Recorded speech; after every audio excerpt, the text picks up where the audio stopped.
Hi, it's Lil from Made by Marley. Welcome back to our channel. And today I am going to be making over this beautiful piece of furniture. What can I say about it? It's in pretty good nick. It's got a lot of lovely detail, which I'm going to actually add to. It's got a accentuate, Martin says. That's a big word. It's a big word for a Tuesday. It's got a piece of missing veneer here at the back, which I will put filler in and it'll need to be sanded back.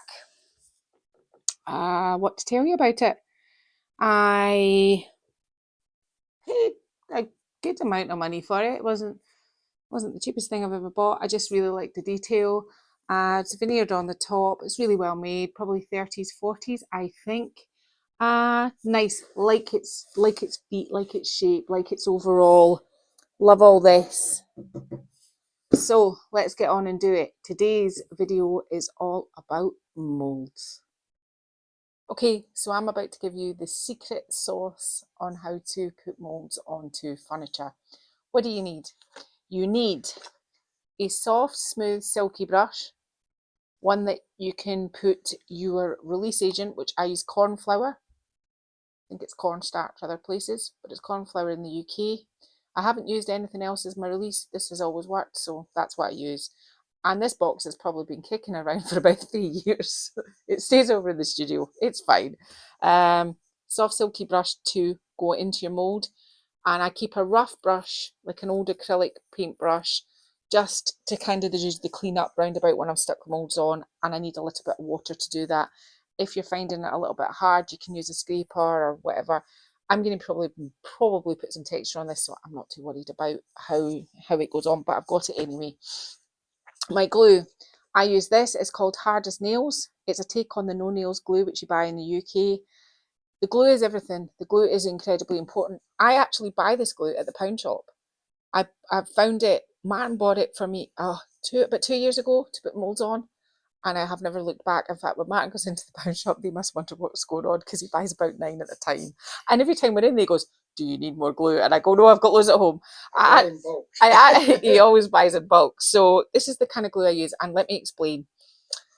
This is wood, but we're sticking clay onto it. It needs an all-purpose glue. Wood glue isn't the same. Wood glue is wood and wood. Other glues don't work the same. You need an all-purpose and you need a thick glue.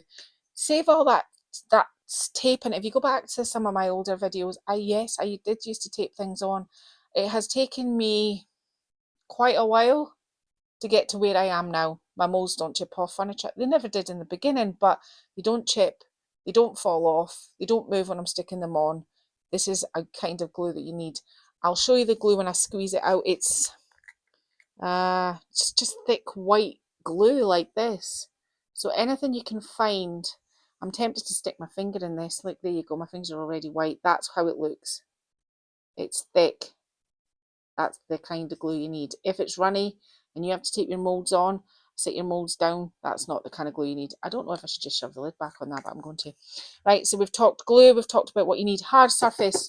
I've got an old chopping board here. This is one of the chopping boards that I use for my stamping. I sometimes can get away with stamping on the carpet. It shouldn't stamp on the carpet. It's a soft surface. Molds, you really can't get away with it. It has to be a hard surface. I once watched a YouTube video of a woman doing molds on her knee, which was quite interesting, and she managed it, but I was like, hard surface is what you need. You need some sort of scrapey tool. I have one of these. They're cheap as chips. I think they come in packs of 5. That's what you need. You need a pile of molds. Let's get to the clay. Clay is really important. I have told you this before, but in case you didn't know, before lockdown, I was actually in schools working with clay, teaching people to use clay. Now, not this kind of clay. I'm a ceramic artist. I'm actually a potter. So, but I do know clay.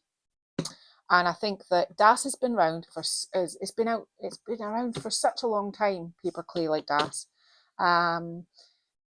If it's been around that long, then there's obviously something really good about what it does. And what I like about DAS is it's hard. Once it's on, I've told you the story before about having to chisel it off of furniture, and it actually took the veneer and wood away because I wanted to change it, and I had to chisel it off. Once it's on, it's on. It's on for good. It keeps a really good definition. I know that it depends. If you're pulling and stretching your clay out of your mold, yes, you're going to get a certain amount of stretch. Yes, you're going to use a slight bit of definition. But as far as I'm concerned, and I've used many types, I go back to DAS every time, and I've just stuck with it now because it keeps the definition that I want. It's hard. It's harder. It's messy. It's very sticky DAS. I've already had my fingers in it. It is messy, but creating is messy, so you're just gonna have to double down and deal with the mess. Now this box here is called the, what's it called, Martin? School bucket or something like that. School bucket. Martin is in charge, in case you always probably wonder why I ask Martin things, but Martin is in charge of ordering, and actually he just goes road and buys things for me anyway. Like, we'll get to the molds in a minute, and half of those Martin just buys things that he thinks that I might enjoy. So anyway, he buys this, and in the bucket, I bought a new bucket over from the stable just to show you how it comes. It comes like this. The DAS clay is 1 kilogram bags, not little tiny things. 1 kilogram. There's 5 in the bucket. One of these will do. In fact, I'll show you at the end how much it's taken, just to prove to you how much it's substantial. Right, Martin, costs. Tell me how much the bucket is, Martin. So the bucket is, this is today's price on Amazon, $28.55 for a bucket. It's $28.55 for a bucket. Martin is explaining. £5.71 per kilo. Which is £5.71 per kilo. So £5.71, you get 5 of them. I buy a bucket of this every few months. Well, Martin does. I don't buy anything. It just arrives by the postman. But it's great. It's like magic. I keep an eye on it. Things get low and I think, I need to buy that. But then it's there already. So, yeah, that's how we buy it. It lasts quite a while. I go through kind of peaks, and sometimes I do, sometimes I don't. I've got quite a lot of moulding videos already on my channel, but it's just because I'm continually always asked about moulds, and this time I've decided to lock it right down so that there's no confusion. Paper clay moulds, casting. Let's talk about this. This is the next problem that I think people have. If you painted this piece of furniture, you could come along with a butter knife and go like this and scrape the paint off. That would be true, wouldn't it? If you paint this piece of furniture and put a clay mould on it, that mould will dry and that's fine. But what happens is it's not stable. It's not on the wood. It's on paint. Paint, it can be chipped off really simply because there's just paint underneath it. And if you can scrape paint off with a butter knife, then you're damn sure if you knock onto it like that, then your molds are going to come off. Maybe not if you paint over the top of them, but don't put molds over decoupage paper. Don't put molds over paint. Don't put molds over anything until just put it on your main application surface, this one. And if it's a vase, onto the vase. If it's a piece of glass, onto the glass. Paper clay can be used on any sort of not fabric, but most surfaces, but it has to go onto the main surface, not over paint, not over stencils, not over stamps, not over transfers, not over anything, just onto the surface. I feel like I'm telling you something but that's where it all goes wrong. There is no way that you can make a beautiful design without it being vulnerable to knocks and bashes if you have it over paint. I've been asked privately, how do you keep it on? What kind of clay do you use, and how can I prevent my molds are coming off my furniture? Your molds are coming off your furniture because they're not stuck onto here. Next thing, glue on molds. You have to, I cast one just a minute ago because I did. You have to cover the whole of your surface with glue. That isn't round the edges, which I've seen people do. It is every single total piece of surface with glue before you apply it. And when you apply it, you need to almost shimmy it without losing definition on your mold, but you have to shimmy it there to make sure that there's no air pockets or bubbles. That is how you apply molds. I don't advocate that you paint them when they're really just fresh. You're just adding more moisture to something that's already moist. You're better either letting it form a good crust, or best practice, letting it dry completely. these are what I would suggest. I think putting a mould on when it's wet like this and applying it with lots of putting paint over the top of it, I think is just trapping in a whole load of moisture that then has to try and dry through multiple layers. Where put it in a warm room, let it get a really good solid crust and paint away, but I wouldn't paint it when it was wet. The more you brush with the paintbrush, however gentle you are, you're losing definition in your mould. You want all your moulds to be crisp, and that is a way that you're going to lose a lot of definition. Now, how do you do it? How simple it is to cut. Oh, molds. I've picked up a few here, but I'm only going to be using some of them. Mine's are IOD. These are all these are all IOD molds. I have other molds, but these are my IOD molds. IOD molds are really good molds. They have the micro rim and everything, and I'll explain that in a minute. I have these molds, but you can do a piece of furniture with one mold. If this video inspires you to get into mold, buy one mold. Buy a mold that you think is going to be doing everything, and make that mold work for you. You can do this whole piece of furniture with one mold. But also, if you don't have molds, but you do have paper clay, cut out simple leaf shapes. Get a template, cut out simple leaf shapes. Do your veins on your leaves. It was quite small. Still play with your clay, play with the application of clay. You don't have to have all the fancy molds to do this. I didn't always have all these fancy things. I mean, Martin and I were just talking about it a minute ago. I remember the first mold Martin bought me. I had saw ID and a long time ago, and I said to Martin, I would love a mould. And a couple of weeks later, the mould arrived, and I was so giddy that I had the mould. The only problem was it was a Christmassy mould, which meant that it wasn't really valid until one day. And then I started amassing them after that. But yeah, moulds are a good thing to have if you want to completely change a look of piece of furniture. Now I'm really lucky with this piece because it's got so many different things on it anyway. All I'm going to do is embellish what's already here and expand what's already here on this piece of furniture because it's already quite lovely. I am probably going to be using, now let's just see if I can get their names all right. I'm going to be using some of the fleur de lis, some of Bird Song, sunflowers. I might put some sunflowers on. Laurel, yeah. Classic elements, probably. I love the olive crest mold, so yes, I will be using this. I've obviously only ever used this one with resin because it's very clear, very clean. We'll talk about resin in a minute. This is called He Loves Me, and I'll probably be using that. I've got two rose ones, and I might use both of those. Let me just tell you their names. Heirloom Roses and I have no idea what this one's called. We'll just call this one Rosy Roses. Lock and Key. I mean, don't leave your molds like that. That's shocking. Martin, you obviously didn't clean that correctly. I won't be using any trimmings because I've got these things to work on, or words. I might use words at the end, actually. Don't know. This is the Harper mould. It's the words, and if I'm going to use words, it'll be this one. And I've brought the frames mould. Here's another mould you didn't clean, Martin. I might do some of this. I might not. So let's keep it incredibly simple. And I'm just going to show you best practice for moulds. So you take your release agent, and mine is corn flour.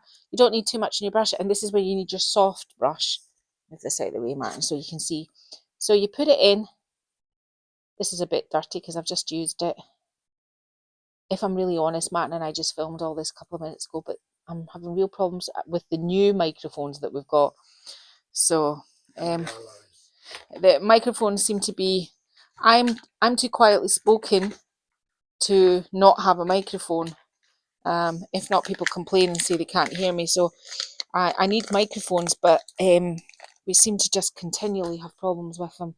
So I've put my release agent in, and I like to get a ball of clay, which is roughly, when it's all kind of like squeezed out, that it's going to fit. Don't be falling into the trap where you do things like this and you try and put it in a mold like that, because all that'll happen is when you pull it out, it'll look like it's been three pieces put together. don't fall into that trap. So let's just mold this back up into the shape. So you put it in, you've got your release agent in. Don't put too much corn flour in it, because what will happen is it'll kind of like stop some of your detail. It'll fill in all your gaps of your mold, and then your mold won't be very a clean cast. Now all I'm doing here is I'm working away from the edges. I'm not working towards me, because that'll pull it, and it'll move what's underneath it, and then it won't be a nice clean cast. So you're gonna always work away like that. Now you can pull molds, and then again that's not so good for them underneath. So what I do then is I tend to get a scraper, and I just scrape down it like that, and then scrape away that way. So I've got a nice flat surface, because you need that nice flat surface to put your glue on. Now can you see what's happening there? See if I do this, you can see that mold is pulling away from the edges. What that's doing underneath to the detail is it's blurring it, so you don't have that much pressure on it. I just did that just to show you, but I mean, I don't put that big line on it. But so don't be pulling on it. If you pull it too much, what happens is you're muddying up the mold underneath. When you've got all your excess off, like that, and probably good if you go that way as well, you've got your mold.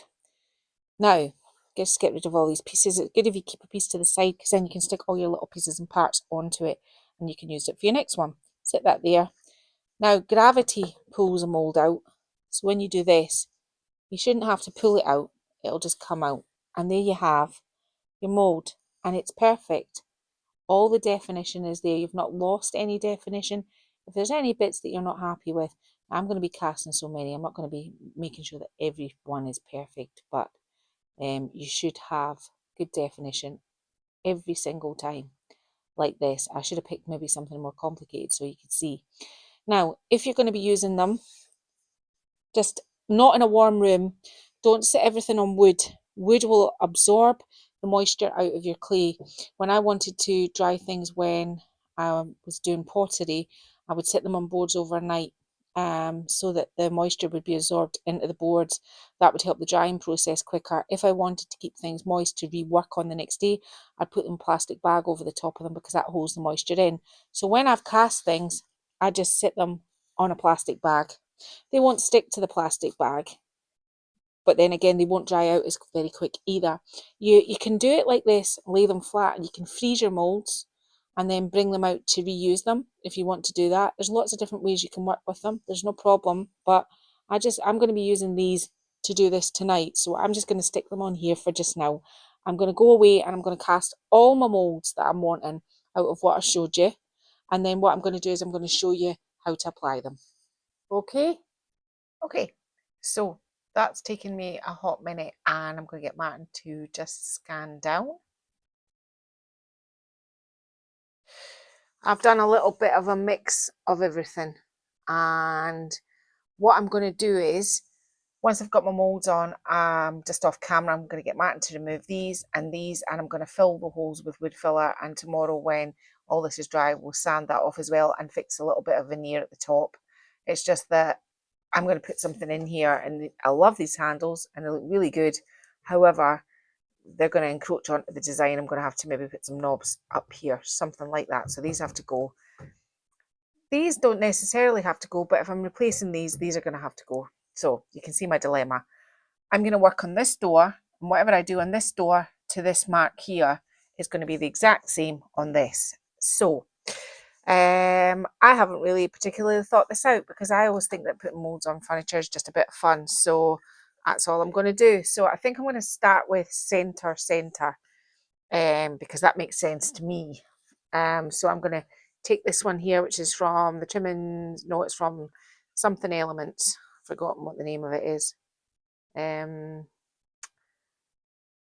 So when I said to you earlier about making sure that the application of the glue was on every single part of the surface, I actually mean every single part of the surface, right to the very edges. Now you saw what I did. I squeezed a big blob on, and then I just manipulate that blob across the whole of my mould, and depending on the size is depending on the blob. I think that makes sense. Does it make sense, Martin? Yes. It does make sense. Martin says so. Yes. So we will run with this. I'm going to stick this bad boy somewhere like this. Don't mind that it's slightly encroaching on this down below. Now you can see what I'm doing. I'm not losing any of the detail, but I am just making sure that that is on and it is stuck.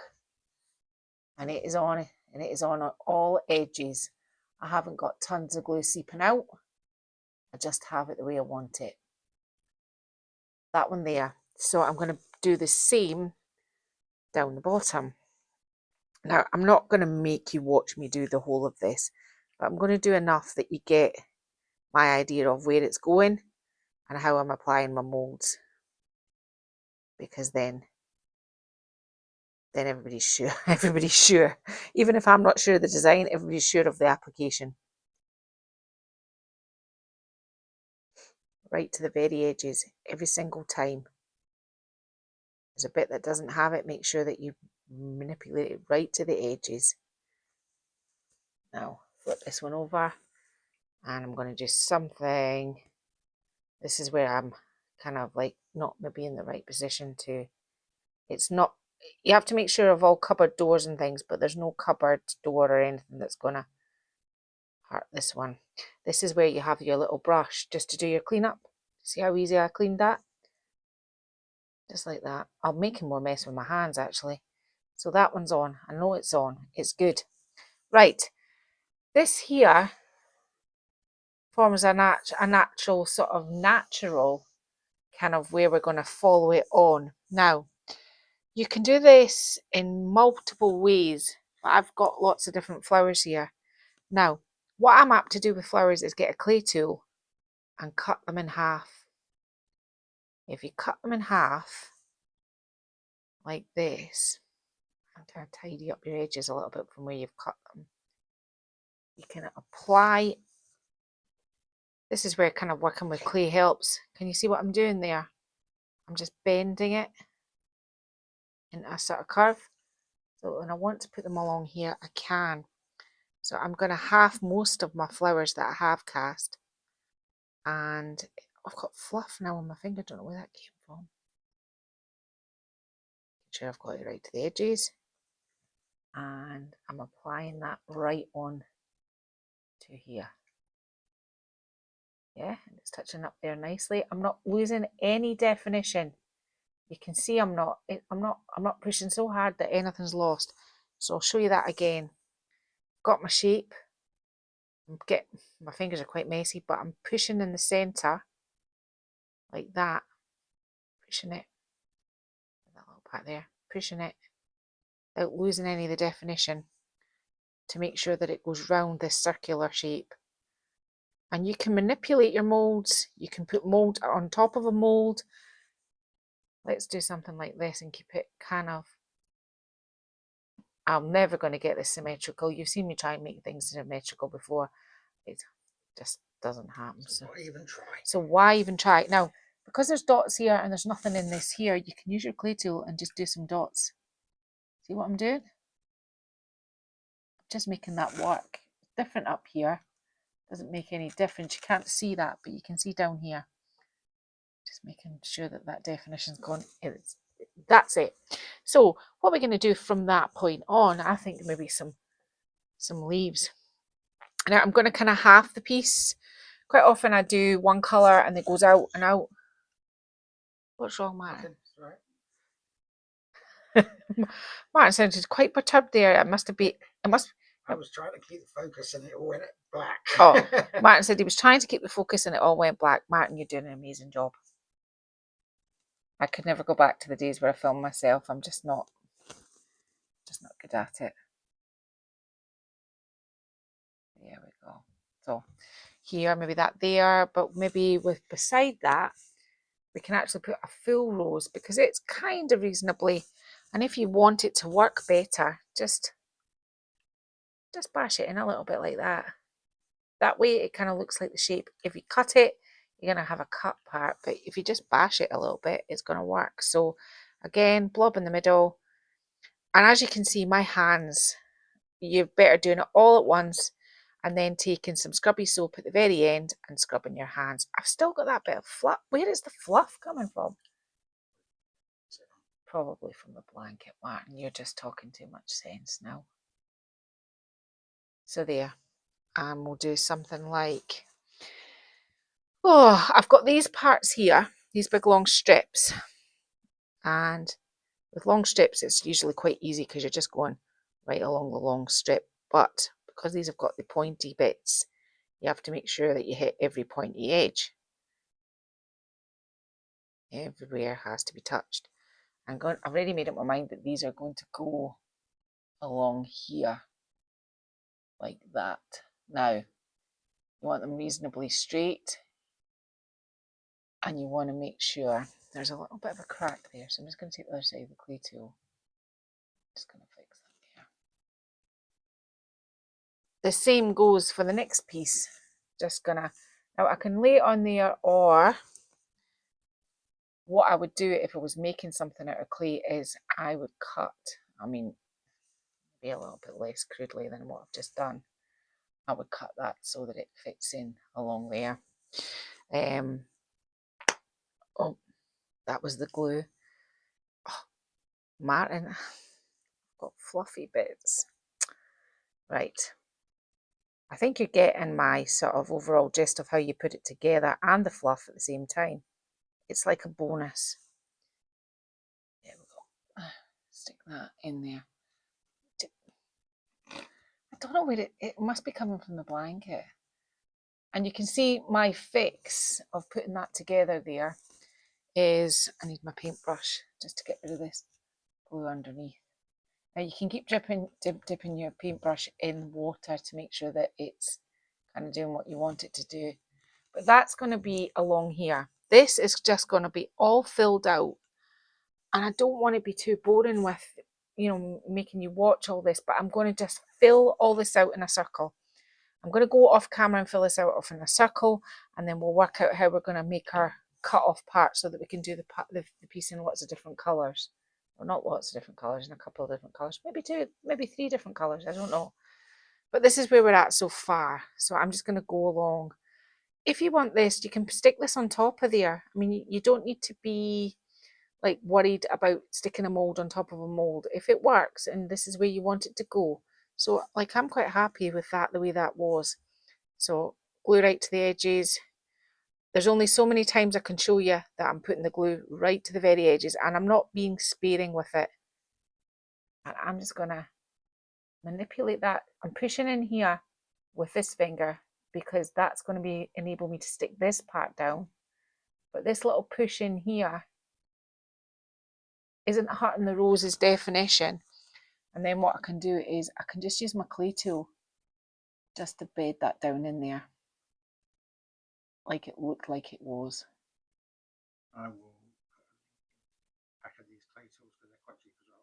Marty says he's going to put a link in for my clay tools. Obviously, I have all the clay tools because that's what I do. So, well, I did. So, but these sort of clay tools, the arrow tool is really good. It's good for cutting. It's good for poking back in definition, and different arrow tools do different things. This one's quite good for making this work. So then that way you're making that blend into there and you look like it's all one. Instead of just sticking it on top and it looking not part of the piece, try and bed your molds down into each other. It's going to take a little bit of time, but it's worth doing. And if it's worth doing, why not? So I'm just going to keep going. I'm going to do this side first, just round here just now. I'm just going to do this part off camera so that I can come back and talk about it. And then we'll get on to what we do next. Okay, so what have I done so far? I put the band along here, which I said I was going to do. I just kind of stopped it there. It looked like a sort of natural end on it. Now, when you're going round hinges and doors, like here, you have to be careful because the door's going to open and you don't want it to bash upon this part here. So what I would do is end it by just smoothing it out like that. That way you're not going to have any of those things bumping up against one another. Try and keep your moulding and casting, even though your hands get filthy, as clean and as tidy as possible. I always think it works really well. Now, you saw me fill on this. I put this here, the bumblebee here. this and this you saw. I put this piece down here, and I pretty much just did what I said I was going to do. I halved some flowers, I put some full flowers. Now, how did I do this part here and make it look like branches? That is just literally this, oh, this here. And all I've done is I've made a natural cut to get myself some sections. So the next natural cut would be, and this would be much easier if I was doing it on a board, but it's just to show you what I'm doing. And then just waggle that out of there, sort out those edges, maybe cut another part out. I'm still suffering from fluff, but I've decided just to run with it until you have parts, right? So that's how you make parts, but we're not going to use those right up. Yeah, I'll just balance them on my new jeans. Yeah, that's fine. We're all right with that. My clothing is only temporary. Now, I've got this sort of scrolly shape. So what I'm going to try and do is, if you can imagine, I've already cut it into, if I do the same on the other side, this is could all be one colour to here. But then what if I did another colour to here, but then separated it all off again here? So I might try and go for 3 colours, try and blend them all together as well when I paint it. Now, I'm sure you're probably thinking, what colour is she going to do it? The reality is, I just don't know right now. It's, yeah, who knows, Matt, as Martin and I mean, this is, that's a problem for another day. That's another day's issue. What way am I putting it? I think this way. So I want to kind of curl this onto here, but I want it to go down like this. I don't want it to look too silly, so I'm going to have, oh, I thought I'd moved my knee there and all my parts were on it, and I realised that. So say I've done this here and I put my scroll on. Yeah, I'm still trying to keep it as tidy as you can. I mean, keep it as tidy as you can with big blobs of glue on your brush. But I always think a tidy sort of, I want to teach you the right way.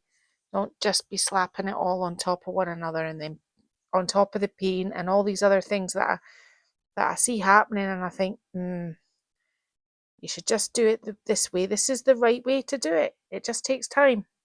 So you can then kind of cut things off.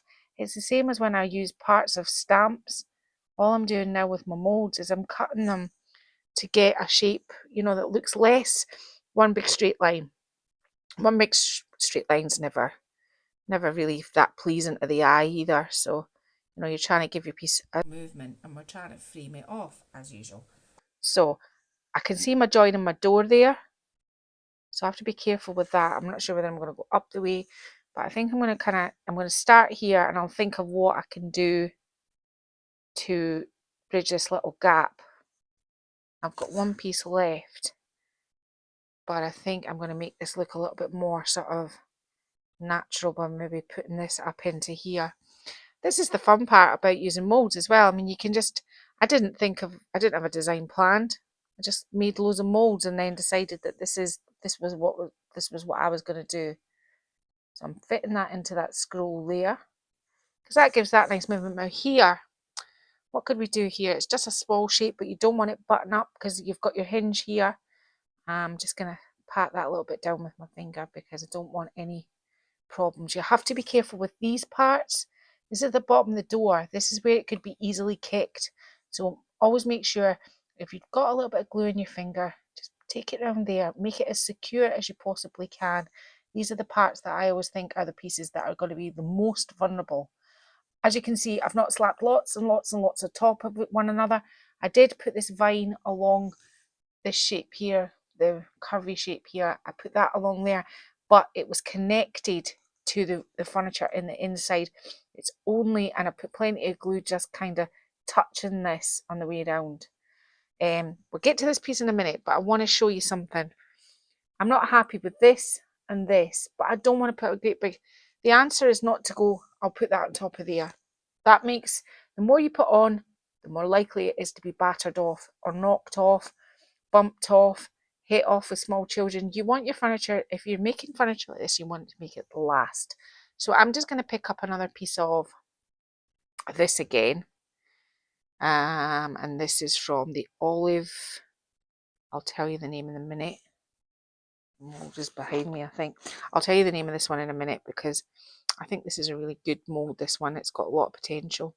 All I'm doing is I'm cutting the leaves out, smooth that background with my clay tool, like that, ignoring the state of my hands. That has given me 2 little leaves. Now, ignoring the fluff and the mess. I don't think you can do this without making a mess. Now, I did say earlier that I talked to you about resin. Resin is very clean. Resin, when it's on, it stays on. Resin's not very environmentally friendly, doesn't bend, can't, well, you can cut it, but this is my choice. This is what I'm choosing to do. That leaves too big, but maybe I could put it in that way. Get my clay tool. I'm just going to pat and work away to get that leaf in there. Yeah. And when this is painted, it's just going to look like another leaf. Got a big dot of glue underneath it. Don't want it to lose its definition, so I'm just going to do this again. Bring back that shape in the leaf. Push that down. I'm whispering because I'm concentrating. I need another leaf, but I just need a tiny part. I'm just going to cut this part off here. And I'm just going to glue this part in there.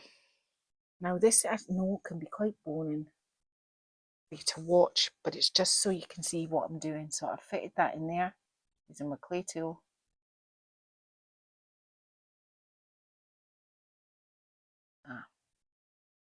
And now no longer is there a great big gaping hole there that I don't like. This one here, you could just cut off this berry. I mean, you could literally just put a bit of anything in there at that point in time. It's just so that I know that there's something in there. If I can get it in there. Put that in there. Just poke that down into that gap. There. That's what I'm looking for. So I'm happy with this. Off camera, I'll fill this gap and this gap because I don't like that, and this here. But we've still got this part to fix down here, and now we've got some pieces and parts. Oh, look at that, as if I did it on purpose. Now, the problem with this and me is I've done this beautiful side. I now need to recreate this on the other side, and the best way to probably do it is sit, square on, take a photograph, use that photograph to do the other side instead of keeping going like this, because I think that's probably the easiest way to do it. So I'm sticking that leaf in there, but I've still got this one here that I've kind of just cut that off there. Oh, I'm so bothered about my new jeans.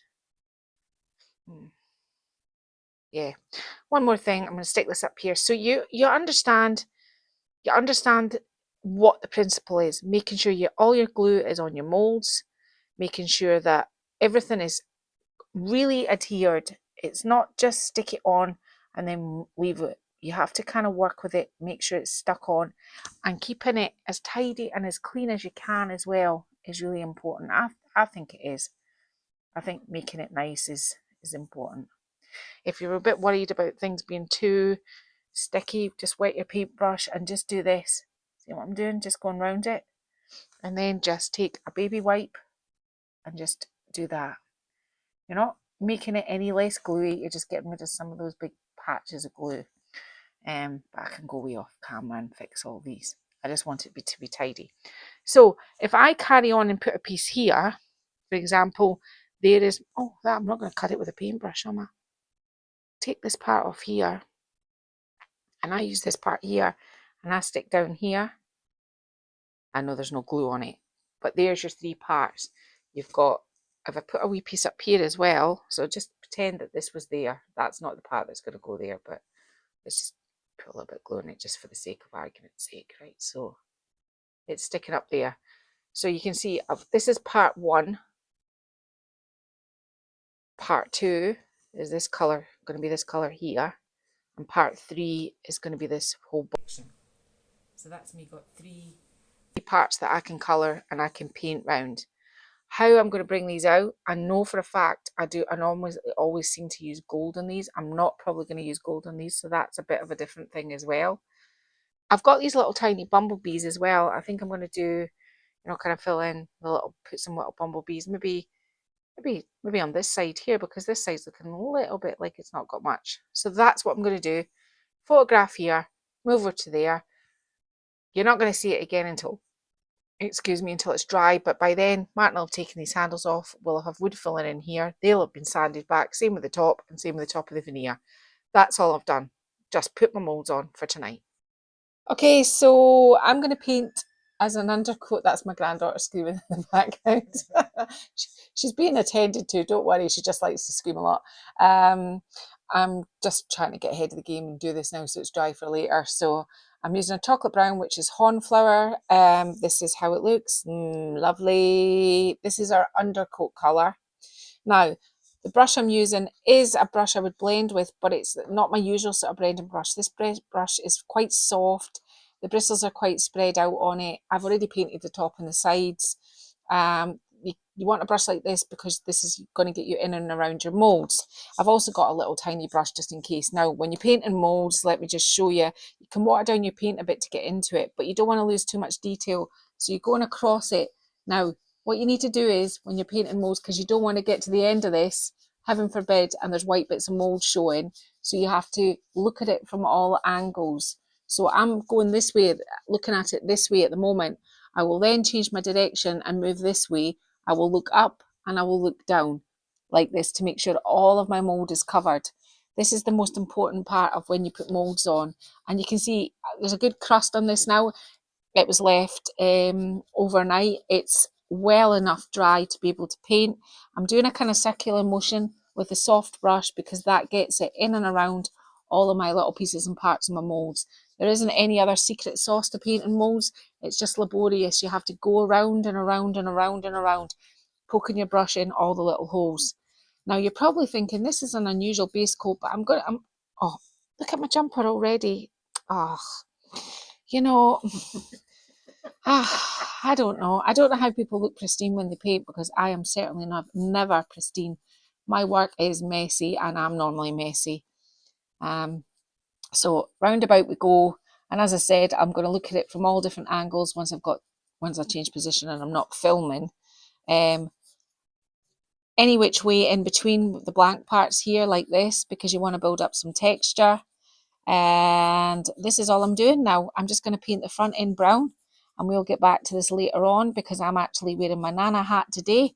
So I'm going back to looking after my granddaughter. So just once you've done it, just let it dry solidly because we're going to come along. But I was saying about colours, I'm picking colours this time that I wouldn't normally use. I was telling my daughter, she's also an artist, I was saying, what do you do when you're, looking to change things up a bit? And she said, do you know what I always do? I really look at my colours. And I was looking at my sort of colour choices. There's an awful lot of greens in there. I keep going back to green because I love it so much, but this one is not going to be green. So, but it's not going to be brown either, so don't panic. I'm not really going to do too much in here because obviously I'm going to put something in the centre here. So this is all I'm going to do, going on, painting it all, making sure that all of these moulds have been really coated and there is no white parts. I mean, I can see, if I look and I turn my head in different directions, I can see white parts and I don't want to see that. There's nothing worse than getting to the end. Put your blend on, you've done this, you've done that, you're going to put some nice relief on it, you maybe put some gold and then you see white. Ugh. So take your time at this part and just make sure your whole piece is coated and it's coated well. Obviously, we changed up. I filled the holes and put moulds across there. I also poked the end of my paintbrush in here and I did that so that when Martin goes to drill my hole, you can drill the hole without disturbing the mould. These ones here have been filled because there's going to be paper on there, and that's as far as we've got. So I'll get on and I'm going to paint this. Okay, so the whole piece has been painted the lovely rich chocolate brown. You can see some tiny little wet spots because these were the part that no matter how much you try, you're still going to get a little bit of white. I think I've done the best I can. I've kind of corrected all of those. There's a little one there. Anyway, we're going to be painting over the top of this, but I just wanted this to be as well painted as it possibly could.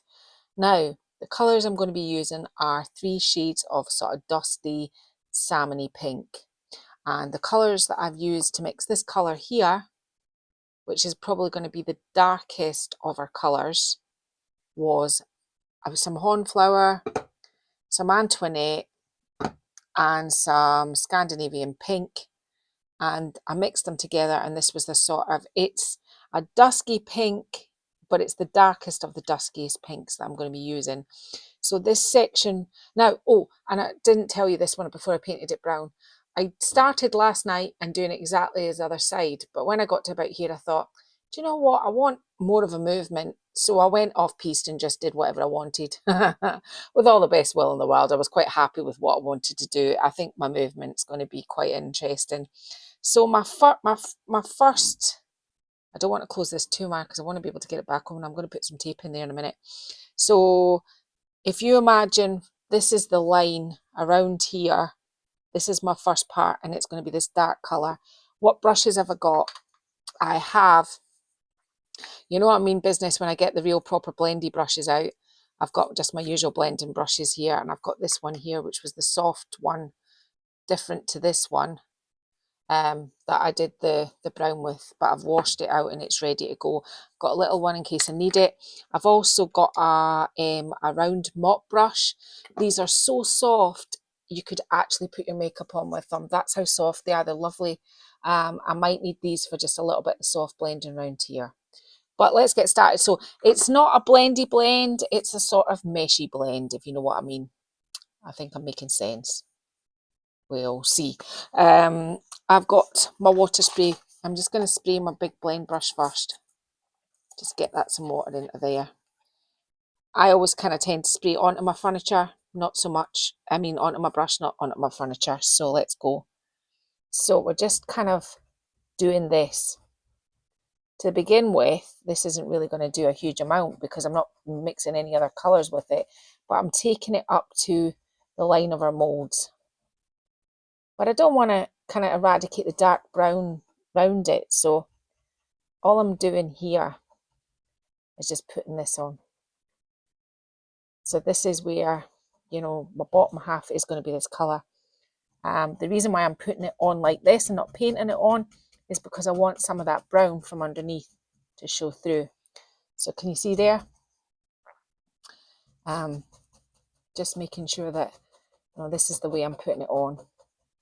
Oh, I've went above my line. We can fix that. I got a bit giddy there, Matty. Well, you should have said. Were you scared to say? You maybe were after what happened. Well, you know, it's that how, you're artistic. You're You should have said you've gone off mark. Yeah, I can fix that in a minute. I am going to be making a lighter colour to come down here. So what I'm going to do off camera, now you've seen me start this, is I like these sort of areas around the moulds, and this is how I'm going to be applying my paint. What I'm going to do is I'm going to do this around the dark, this colour around this edge. And when it comes to here, we'll come back in a minute and I'll show you me adding lighter colours to the paint to make it slightly lighter, and then slightly lighter again till we get to the top. So this should all come quite good as we just keep going. So I'm just going to do this just now and I don't want my door to go in and me not be able to get my door back out. That would be scandalous and I might cry. So we'll just do something like this. But you can see what I'm kind of trying to do. I'm just going to do it to this edge and then we'll put our lighter colours on. Okay, so I've done the bottom and I've done round the corners as well for the right sort of height for where it's going to be. So this time round I'm adding probably about this much Scandinavian pink and this much Antoinette. And we'll give it a mix because we want to eventually at the end of all this have enough that we have enough to do the top. If not, I'm going to have to mix it, and that is a bummer if you have to do that. So this is the next colour. So it's a lighter pink. It should show up lighter. Let me just test. Yeah, it does. I mean, I could go a little bit lighter actually. I'll go a little bit lighter. Oh, that was maybe a lot. That was maybe. Do you know what? That was maybe a lot lighter.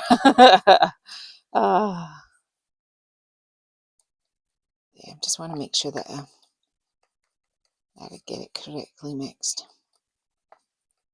when you're doing something like this, make sure you mix enough as you go. Now, obviously I'm going to be adding a lot more to this the next time around so that I can get up around the tops, but there we go. Now, this section here, and I'm still going in with my big blendy. I think what I will do with it though is, because I have had that darker colour, I'm just going to give it a wee clean off. I could get a clean one, but this one is really good for doing the sort of meshy looks. And I'll just clean it on my daughter's old pyjamas. There now. It's such a heavy thick brush, this one, that it only probably gets dirty to about here. Right, here we go again.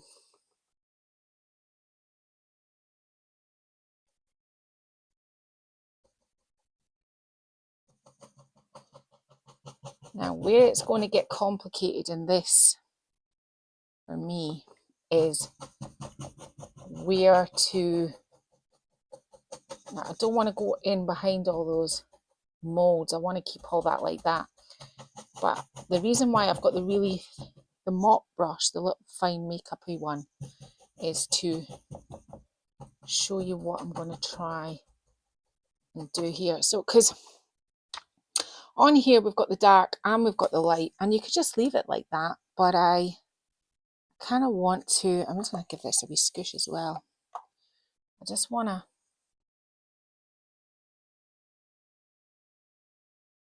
First of all, I'll just cover these molds while I only need to do half of them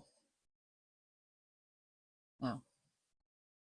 So I'm bringing this to here, but I'll then want... I'm just going to put a little bit of horn floor down here on my board. I don't even have my mix mat with me. Should have done. Let me just bring some of this.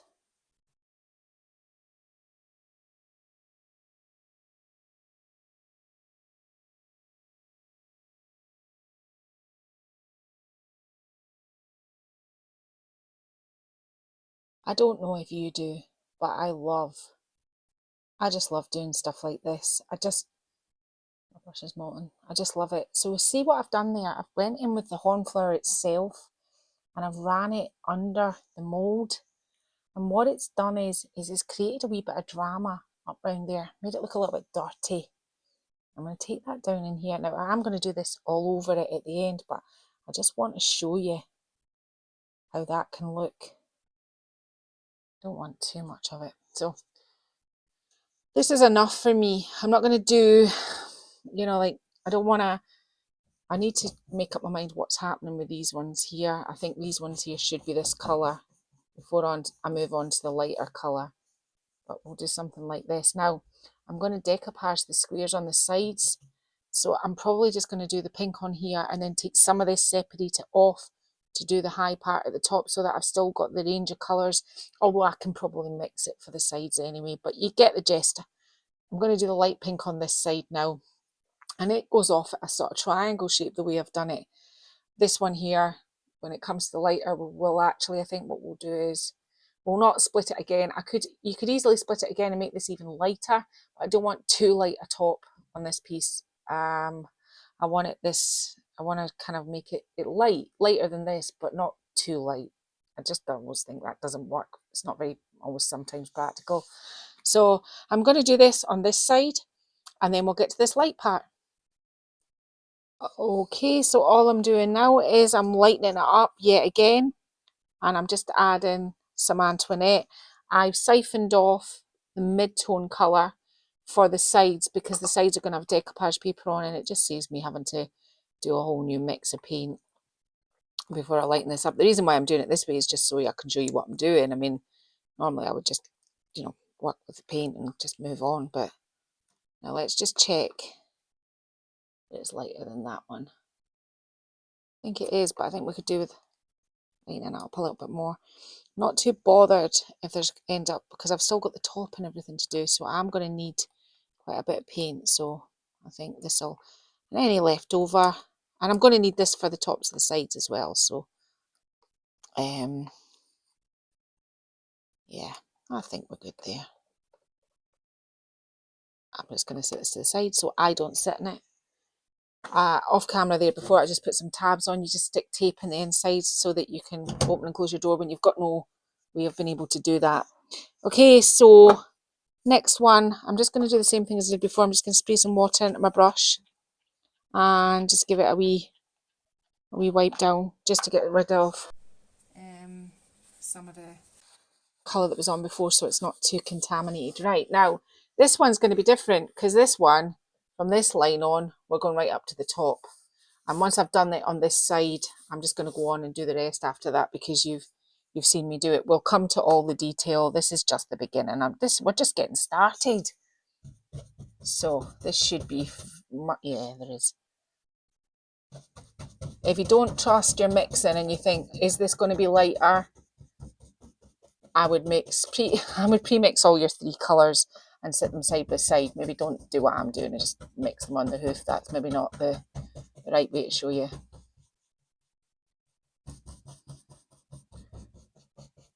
I'm kind of, when it comes to the moulds on these areas, I'm kind of just more dry brushing those as opposed to painting them.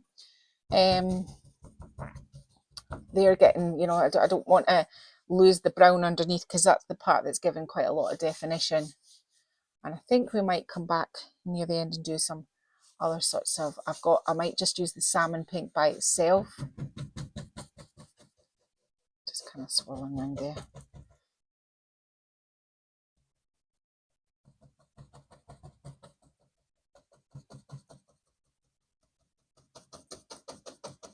Now you can leave it as distressed round as much as you like. If you like more of the brown showing through, we'll have more brown showing through. If you like it all sort of painted in quite perfectly, then do that too. This is just a guide. Anything I'm doing is you've got to go away and decide what you want to do, what you're taking away from this, what are you going to do with it. But you know, I quite like all of these parts where there's quite a lot of brown showing through. I think it gives it a whole another look. It's kind of like a wee bit kind of like a take on distressing almost. So this is my lighter colour here. I'm going to bring it over to my tab here. And then you're going to see me going up and around here. But you know what I'm going to do now, and this is what I'm going to do. I've left this part here because it is actually this colour that I need to, it's the colour, this colour that I need to follow up with here. And then, so where these two join, just get your soft brush again and just kind of mingle them in together. Mingle them in. Can't mingle that in because there isn't anything there. Just going to take some of the other colour and just bring it. I've got a different brush for this now. I'm just going to do this because this is this colour here. I'm just going to bring that into here, just so you know what I'm doing. So that's that colour there.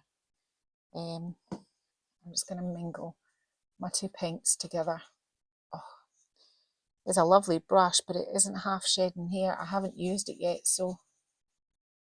And I thought, oh, I'll use that to blend them together, but maybe I should just use one that I'd used. So there you go. But you can come again like you did before, and you can add how I used my cornflower by itself on this fluffy brush, and I made a little bit of a shadow. You can, and this is where you really need to kind of decide how you want your look to look. But you can see what I'm doing there. Just pop in a little shadow underneath my leaves like that. And pop it round items if you want, round the flowers. These are the things that will make it all pop out. Now I am going to kind of do more on this once I've got my blend painted on. But yeah, that's the look I'm kind of going for. That sort of, you know, give it another sort of dimension. Martin, you're right. Martin, you do you know what, Martin? I think it's time you did another furniture video. You know so much about it, and you know you're right. It does give it dimension, Martin, but it also kind of gives it that low lights, highlights thing that we're trying to bring out on our furniture. Depth. You are quite. Oh, you're coming out with all the words today. So yeah, that's what I'm doing there. Just tickling it. So I'm going to get on and do my top half pink. I'll just paint the top. The top will be done exactly the same way, like this, the squidgy motion, so that I'm still revealing some of the colour underneath, you know, the brown. And I'm going to leave the sides just now because I'm going to show you what I'm going to do with the sides. And the next time we come back, I think we're going to be ready for sticking on some decoupage paper, making this look good. I'll show you what I'll do with one of the sides and we'll get this all pulled together. Okay, so I've finished off the paint and the paint is thoroughly dry. Now we're going to work in this section here, because if we work in this section here, it'll give me the ideas to what to do with this sort of making the molds pop. Now you can put in this section here, you can put transfers, just lay them down on the dark brown, distress over the top of them with paint. You can put stencils in here, you can put stamps in here, you can put wallpaper, tissue paper, any old paper made by Marley, decoupage paper, you name it, you can put it in the centre. I designed myself, and I know I'm in the fortunate position that you're not in, that I was able to design myself. I was able to look at the colours and incorporate them into here and get something that I wanted. Now I've done this piece here which has got moss on it. I always kind of prefer moss. I'm more driven, kind of like more inspired, I think, by moss. I think, don't know what it is about them. I like butterflies, but I prefer moss. So I've got big moss here, but in small. I've done this for the sides, and what I've done is I've just designed it differently. I've just put them in different orientation and made them slightly smaller so that, you know, they can sit down the sides. I'm only applying one sheet to each side, and when it comes to the side, I'll show you what I'm doing. So I printed it, obviously. I've done the design. I printed it out, made by Marley decoupage paper. This is the same for any made by Marley decoupage paper, even though this isn't one for sale. You need to rip off the edges. This is going to make it easier to blend. Martin does like it. He said it might be a decoupage paper, but right now this is right now it's just for my own personal use. So I want to be putting this somewhere in here like this, and I've ripped off the edges. But what I'm about to do next is probably going to absolutely horrify you. It might horrify Martin, but I want this old. This looks too good. And the problem with Made by Marley decoupage paper is it goes on so smooth. So gone are the days where you can put on tissue paper and say, oh, I wanted to use those as wrinkles because I wanted my wax to sit in them. This will go on smooth, so I don't want that. So it was actually somebody who I'm friendly with on Instagram who had bought my paper, and she told me what she did with it to make it look old, well, to make it look wrinkly. So what she said was she just scrunched it up. So I'm scrunching this up really tightly. I don't mind if a little bit of the print is wiped off in doing this process. I just want, yeah, but when things get a little bit worn, Martin, they do. So here it is all scrunched up. Now, when I'm normally decoupage paper, I just apply my glue, stick it on, but I'm just going to kind of unfurl the edgy little bits there and get all my, because I'm hoping this goes on quite crinkled, but before I can do anything, I need to apply, oh, that was quite a lot there that dribbled everywhere at my Mod Podge. I'm just taking it right to the edges. Well, actually, I'm actually taking it to more of the edges. That'll just dry clear. Now we've got our gap for our door here and a gap there, so we are going to have to sand the edges of this once it's dry, but there's no point even tackling it or sanding it or doing anything with it until it's completely dry. Now, I know it doesn't go right to the edges, but I'm just taking it that way just because I can. There. Now, at this point in time, I would say make sure you cover every surface. You don't want to leave any suggestions that there could be any wrinkles in it. I'm not going to do any of that because I'm wanting wrinkles. So there we go. Just want to do this a minute and get rid of that bit of glue on there. Yeah. Now, normally I would just stick it on, but what I'm going to do this time before I stick it on is I'm just going to squish it with some water, just because I want that to try and help add to the wrinkles. Just going to give it another wee scrunch up there. I think I'll put my glasses on now at this point. This is the stage where you should put your glasses on.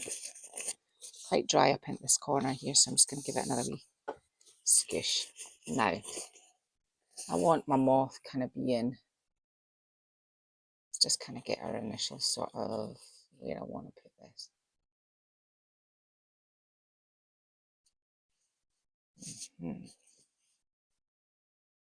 Move it over a little bit. Yeah. So I'm not going like this because I want to keep the wrinkles in it this time. More wrinkles, the better. So I'm kind of applying it so that I'm kind of moving those wrinkles into the paper, if you know what I mean. I'm kind of squeezing it together to create wrinkles. This is everything that I'm always telling you not to do. But I knew that putting it on the way it was just going to make it look too new, and I didn't want that. I'm just going to rip this part here. I'm just going to make sure that there's enough glue under that. This all being said, you want to make sure that it's properly glued down. I'll probably, this little part over here over this mold, take it away, and this part here, moving along. I'm going to rip this little part here off as well. Again, I'm trying to put wrinkles into it. The way that I'm even pushing it down is trying to make it look as old and as wrinkly and as worn as I can up here. Oh, can't really rip that off.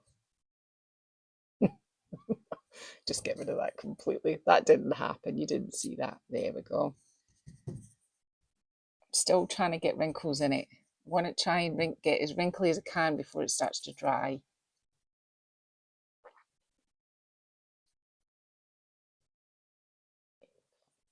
Into there. Come on, wrinkle gods, wrinkle for me. I'm actually going to kind of try and bend it and squeeze it down a bit. If I push it towards both hands, I'm probably going to get quite a lot of wrinkles. Now, oh, this part down here is a little bit big, and I'm just going to put a little bit more glue in there. The secret to this now is just let it dry. Got some good wrinkles going on there. I'm not, in no way am I just smoothing. I'm not trying to smooth. I'm wanting all of this lovely texture here. Could do with this edge here being a little bit wrinkly. Now, before I paint in the edges, I'm going to let that dry. I might print off another one of my sheets and just get these pink flowers out just to finish it off, so I'm not having to do two big dark parts of blending. Now, the same has actually happened on the side, and I'm going to get the furniture turned around in a minute. I just ripped off the edges, scrunched it up, and I've applied it just, instead of doing it landscape, I've done it portrait on the side, because I made this that it could be either or, so I wasn't going to be too bothered about it, and I'm liking it so far, so that's a bonus. Okay, so I put the decoupage paper in here, and I've filled out all the little gaps round about it, making sure that I put plenty of wrinkles and age spots as I go. That there is just drying. Now, see this section here, which is my middle section from this section and this section? I have decided in my infinite wisdom to decoupage this section as well. So I understand, you know, if you're going to do it the cheaty way and stick your molds on top of your decoupage paper, it's quite easy. But when you're doing it the other way around, which is this way, it can get a little bit difficult. So you can see roughly what I've tried to do with this part here, because really you're not going to be able to manipulate it any more than this until you wet it. So I'm just trying to get the biggest parts off. Now, I don't mind if there's pieces round about it that aren't quite you know, like got the decoupage right up to the edges, because what I'm going to do is I'm going to put a sort of paint in amongst. Why does this not fit now? What have I done? I don't know what I've done now, but it fitted a minute ago before I started messing about with it. Yeah, I need to come right down here, get this bumblebee out of here. So all I'm going to do is literally take a rough shape, do the same thing as I did before, make sure I rumble it all up. And then this time when I'm going to apply it, I'm going to apply it with a lot more water on the back, just so that I can get round all my molds, if I can actually ever get it. When you're doing, and you've got a basic shape, be careful when you're unraveling it again, because you don't want to rip it. So that was my rough shape. I'm just kind of not smoothing it out, I'm just smoothing it enough that I've still got the wrinkles in it, because you want this to work along here as well. Water. Don't spray it near your furniture, that might not be a good plan. My floor's filthy. Right, okay, so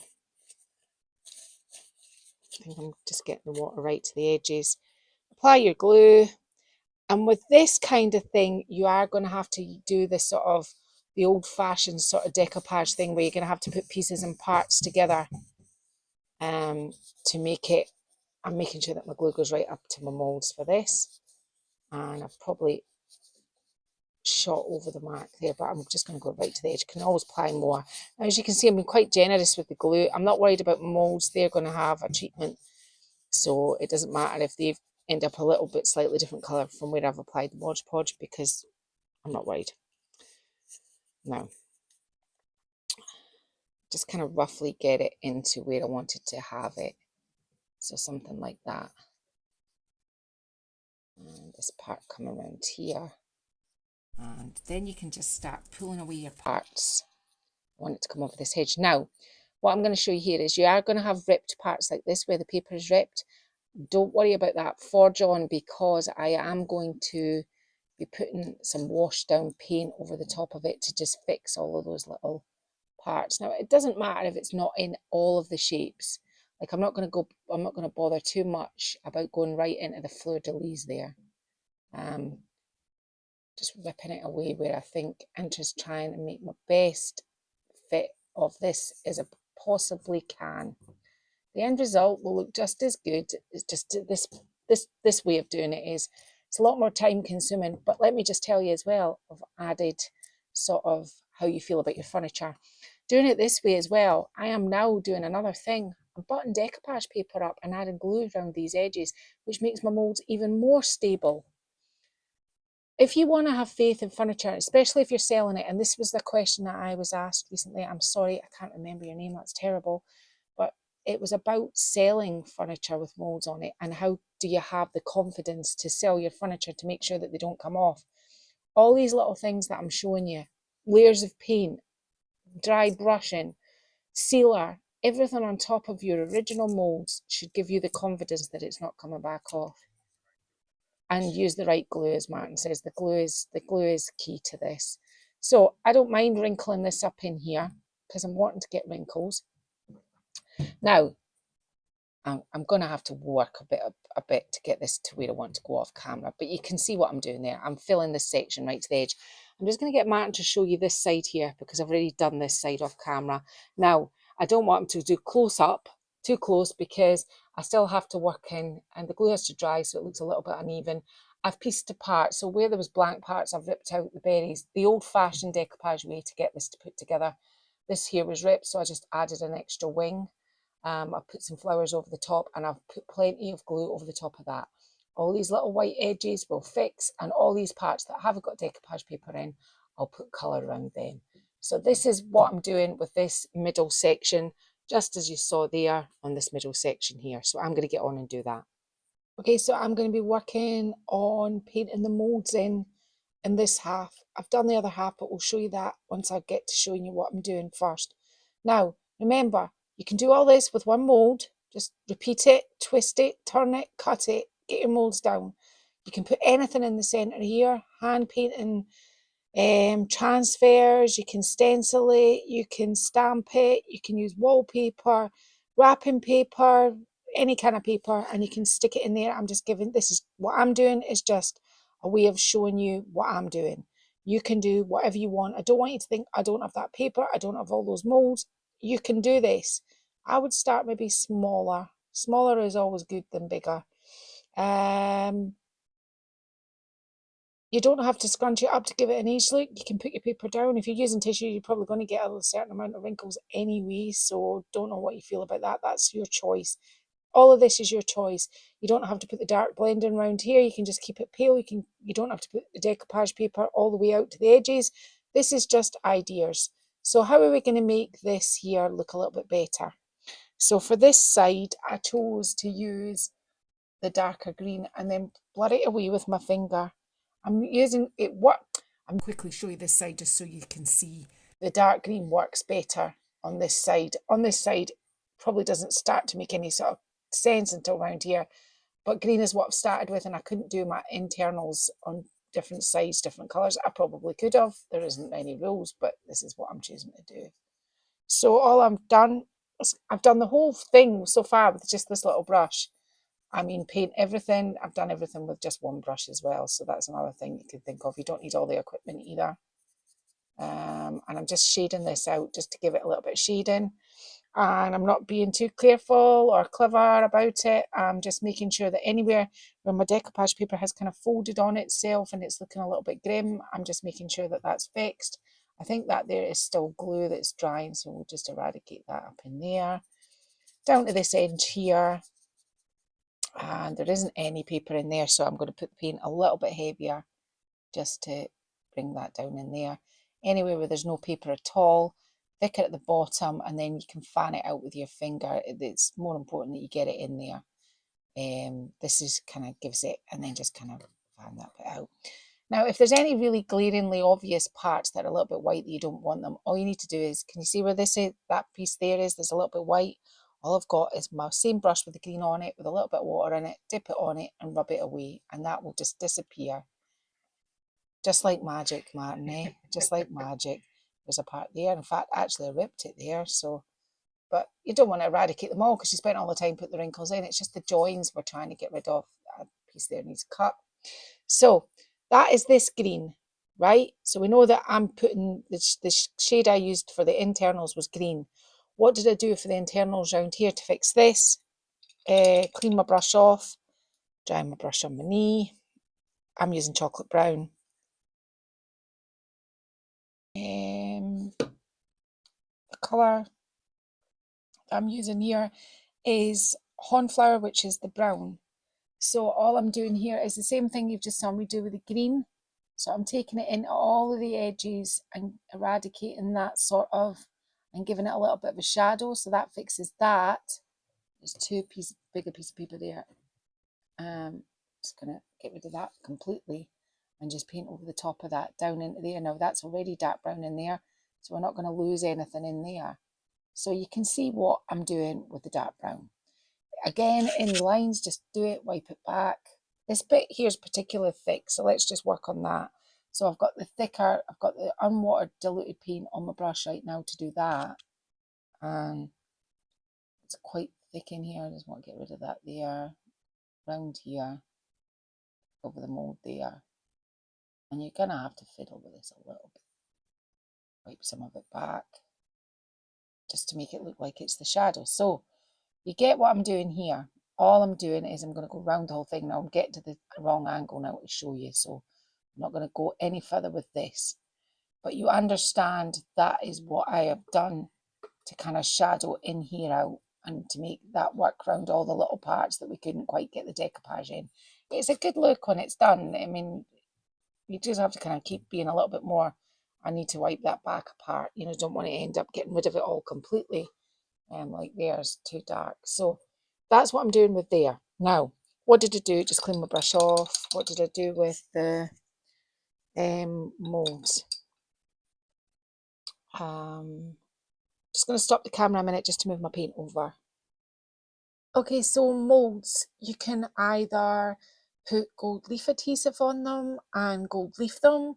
You can keep them as the pink and put gold gilding over them. You could wax them. You can do lots of different things. Today, because I've got all these nice colours, I'm going to paint them. And I haven't really kind of matched them all completely. But on my mix mat here, I've just got various different colours. So all I'm doing is, and I'm using the same brush throughout, I just clean it as I go. I kind of picked out sort of the greens. Maybe add a little bit more sort of blue to this one. Make it a different sort of green. And then maybe these ones down here, make them greener. So these are the sort of leaves. And it's just a mix of mixing up, because I've got this green is in this sort of greenery here. The bluey greens are in this sort of thistle. The lighter greens are coming into here and into the flowers. So, you know, you've got all your mix of greens and you're using them all to your, you know, make this work.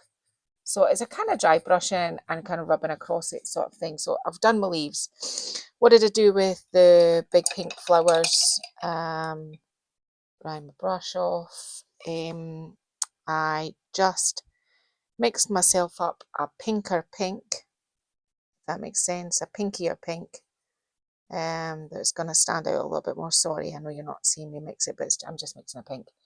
So the roses, and again, you don't want to be putting your brush into it because you'll lose all the colours and detail from underneath. Kind of kept those all pink. I'm coming back to do stuff on these in a moment. This big flower here, make it pink. Like this. I'm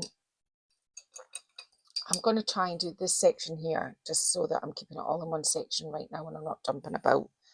And we'll get it to this bit part finished. I'm bringing in this colour, which is here on the flower.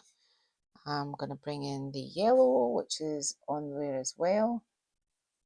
I'm going to take that centre and make that yellow. And this one here yellow as well. But then after that, I mean, you're just mixing all your different colours together to get where you want it to be. I've got sort of winey burgundy here, so let's do some of these flowers now. I don't want to add too much of this colour here because I put a sort of detail over most of it. I've got some grey sort of colour here, so I'll do this leaf. Now, and I did this band here, I did I just dry brushed over it with a sort of burgundy. Sorry, I've got a stiff leg. There we go. I think stiffness comes with age.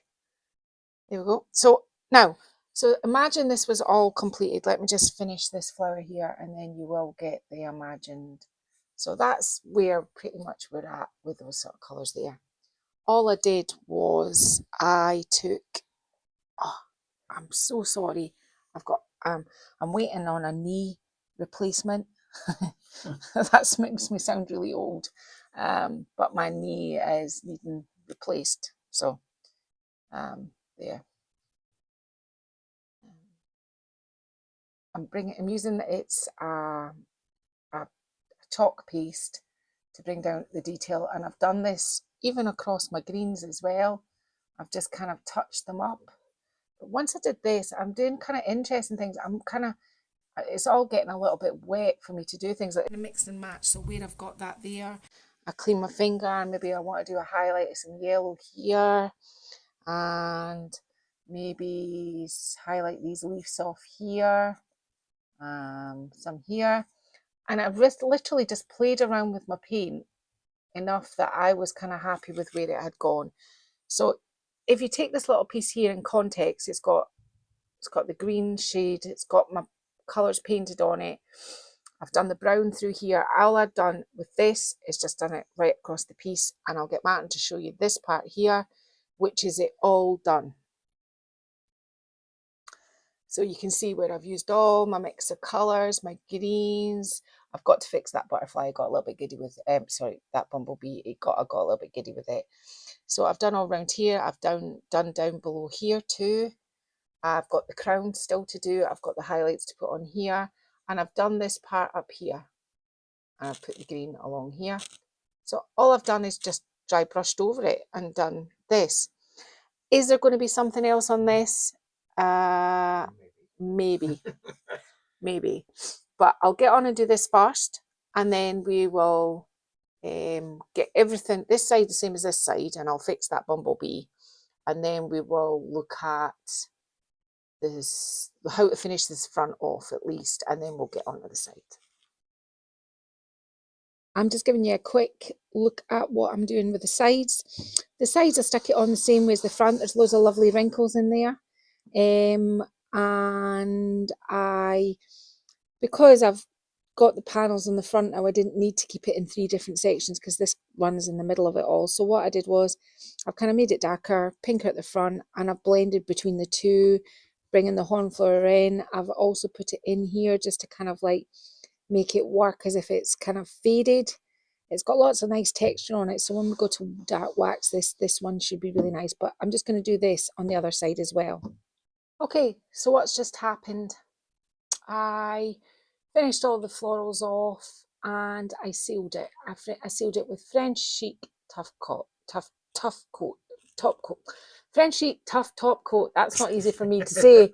It says an extremely durable, environmentally friendly, flat matte top coat and sealant. It's just that people always ask me what sealer, what top coat do I use? This is what I use. It's a tough top coat. And can I just say, there's nothing wrong with you waxing them, but if you want to keep these bad boys on, it's always good to use a durable tough coat on top of everything else. So that's what I've done, sealed the whole piece, and Martin put me on these lovely Vintage Birds handles, which just, I've had these for ages over in the stable and I thought I would never get a chance to use them. Wah, wah, wah, wah, wah. That was more like a goose. Okay, right, so I'm setting this down to the side because what I want to show you is a wee top tip. When I split this open, I just did it with my nail, I didn't do it with scissors or a knife or anything. I also top coated down this seam here because when I go to sand off my edge, now I'm going the wrong way towards the camera, but you always go away like this. It makes it easier to sand off and it just gives you a nicer, smoother. Whoop. I should have picked the other door because then I would have been going the right way. But you know what I mean. You've seen me do this before. It's just getting rid of the excess and tidying up my door. But you always go, hang on a minute, if I change my direction, you always go this way away from the piece, like that. And that just takes off any of your wee loose bits down your door. Now, anywhere where it's got a little bit white, we're going to rectify that in a minute. So, what's happened? Sealed, handles are on. Now we're going to get to making this look like it's got a little bit more depth and add even more to it. So if you can just see here, can you see these crackles? These little bad boy crackles here. Yeah. I'm going to add some of these and it's called, there's another IOD stamp. It's got a few different ones. I don't know where the other one is in the pack, but these are called Vintage Textures, I think. Vintage, that's the third one, the fourth one, that one. It's good for doing sort of big parts of distress. But if you're not going to use a crackle product, this is a good way to just get a little bit of crackle on it. So how do you get it, make it look quite natural? Just going to show you on, that will slide in though. I'll try and keep it out. It's okay, babe. What I do is cover your stamp in ink. Now, I tend not to go too close to this edge. It tends to look a little bit fake if you do it that way. So put it on and kind of roll it around the edge, and then you're just kind of doing pieces and parts of your stamp. You're not stamping it the way you would normally stamp it. You just want to make it look a little bit crackly. That's all you're doing, and you're just kind of running your fingertips over and tickling it, and that should give you a natural sort of crackle like this that makes it look like it's actually crackled naturally. If you wanted to maybe put another part here, you could maybe do, I don't know, I've still got ink on there, something like that. I'm probably going to do something, I'm not even going to re-ink this now. I'm just going to do the same thing. Fingertips. I like it to crackle to cook because crackle kind of predominantly really kind of, because paint's always applied a bit thicker. Yeah, something like that there. Just enough. Just a little part. I'm going to do some up here. So same again. I mean, you don't need to go crackle crazy. And if you don't have this stamp and you have a crackle product, you can use those.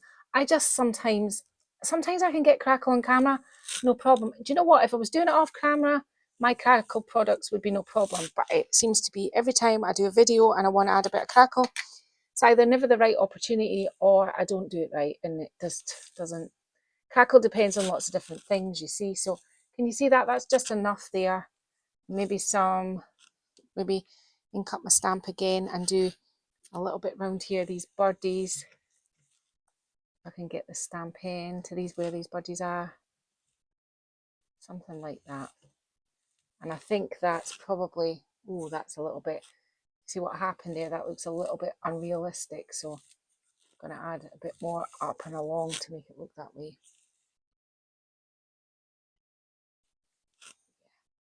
So I'm going to do this to the piece, just add some crackle. I'll probably add some crackle down here. But once I've got to that stage, let's just talk about what I'm going to do next. What have I got here? Looking for a clear. So we set the scene by scrumpling this up.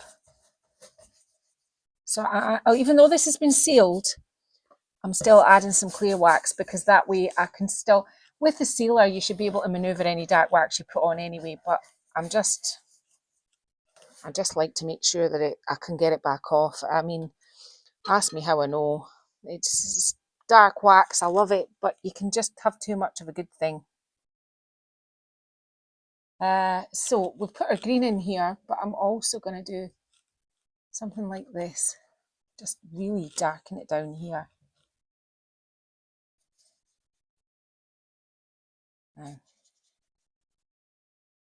That just bring a little bit of extra depth. But then what I'm going to do is I'm going to get my finger and I'm going to rub it in. And you see what's happening there? It's collecting in all the little lines. Now you could be really brutal and rub it all over and then rub it back off of the cloth, because we have got our clear wax on there to make sure correct. Can you see what's happening there? This is what I want to show you. Close up, baby, close up. Look at that. These are the things that excite me, aren't they, Matty? Yes. A nice bit of crackle and aging. So you can see what's happened there. If I bring that up into here and wipe it, you can see what it's resting, and it's gathering in all of those creases that we manufactured by putting our decoupage paper on. Now, normally I'm going, oh, you want it wrinkle free, but for these Sometimes you want wrinkles. sometimes, well, apart from on my face, I don't want them there, but unfortunately, well, you know. So you can see what's happening there. I'm just gathering that up in all the little cracks, and I'm not going to rush this because I'm quite fond of this piece already, so I want to take my time. So, but you get the idea of what I'm doing. I'm resting that, and any other white bits that you still weren't happy from the beginning. I noticed that earlier on, when I painted the inside, I touched down here with the inside paint, which is a paler pink. So I'm just going to do something like this down here. I really thought, oh, I'd put all my paint away, and I thought, I'm just going to make this edge down here look dirty to get rid of that. So there we go. And I'm going to put some crackle in there in a minute, so I don't want to add too much wax. So the same within here goes. It's just all the same process. Just put some clear in. As best practice, I would say always put a little bit of clear on, even though it's already been sealed. You might think, oh, well, I don't need to. But I've also been down that route and went, I don't need to. And that's why I'm doing it now. There.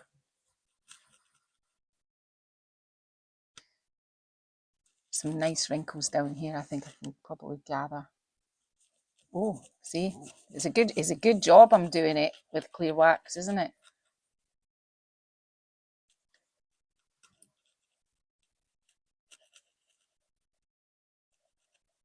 I'm just going to get a wee cloth for that, because just got a little bit enthusiastic there. And can you see how easy it is to wipe back if you have a cloth? Yeah, I want to put some up round here.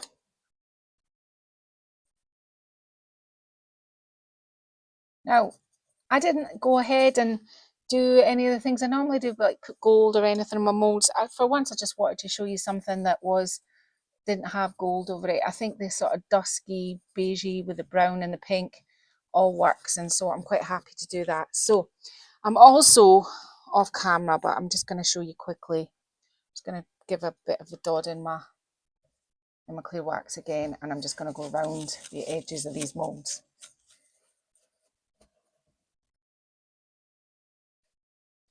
And the same thing applies. I'm not even going to dip back in my brush because I don't want it huge amounts of this. And then I'm just going to smear it away at nothing. All that's doing is accentuating the brown that we did when we did our blend.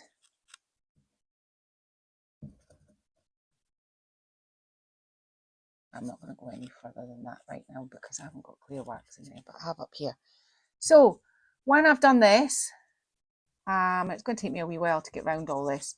We'll take it over to the shed and we will get it all staged out.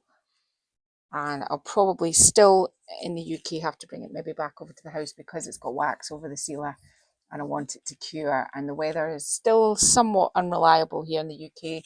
It looks like signs the springs are coming, but then today, really cold day again. So I was actually at the beach this week. I don't know if I told you that. Maybe I did. There, so you can see where I'm going with that. Maybe a little bit around my bird and these wee wings there. And these things, along with the cackle, are just the little parts that just give it a little bit of something when you stand back and, oh, see, you didn't put any clear wax on there. So what I'm going to do is I'm going to jump my finger in the clear wax like this, and it just acts as an eraser. Just take that back off there, see? Right, anyway, I shall forge on and do the rest of this. Obviously, I'm going to be dark waxing up and around here as well. Okay, so it's finished. I had planned to tidy myself up, make myself look presentable, but this has taken so long. This is what you're getting. It looks like I've done it at least. So what did we do? We put our molds on. Molds are always best put on the initial surface. Always, always, always, always, always, with an appropriate glue. Not wood glue. You need to glue them on with a multi-purpose and preferably thick glue, because then you don't have to tape anything off. You need to make sure that you don't lose your definition. You have to make sure you squidge them on to make sure that they're properly attached. Today's video was all about moulding. It ended up getting a little bit complicated. We did a blend, we did the 3 different colours, but obviously I filled in the middle one. Got a little bit complicated when I decided to decoupage round my moulds, because if I was not adhering my moulds correctly, I could just stick them on top of the decoupage. That's okay for smalls, but for furniture, stick it right onto your furniture. And when it's stuck right on, it's not coming back off. I decoupaged it. I just designed that myself and just, did that. I've dark waxed it. I've aged it around the edges. I put moulds up across here. I've attached some of the little handles. I've decoupaged the sides and just kind of distressed them off just so that it all looks like one. It's got that sort of distressed pink on the, it's got pink on the top, but we've got a brown that's left the distress there. What can I say about this? That's it, it's finished, really. I love moulding. I love moulding. These are things that probably, if you're just starting out and you just do a small piece first. I always say, just do a small piece first. I feel the last 2 videos, the chinoiserie box and this, have kind of done me in.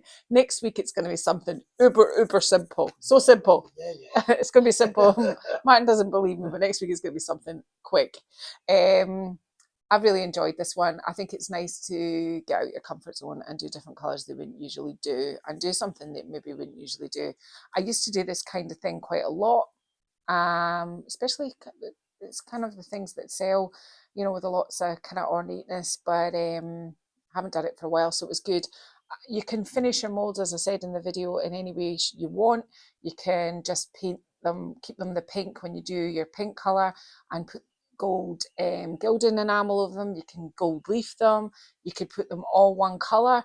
I don't usually do them like this, but the paper seemed to kind of lead me in this direction. The paper led me to do the side parts as well. It just had that sort of kind of almost woodland, ethereal sort of feeling about it. And I think it just kind of spoke to me, and I just did it that way and that way. So that's today's video. So if you have liked what I've done today and you haven't already subscribed, subscribe. I've got tons of videos and they're all about furniture. Some of them are about crafts, but most of them are about furniture that you might enjoy.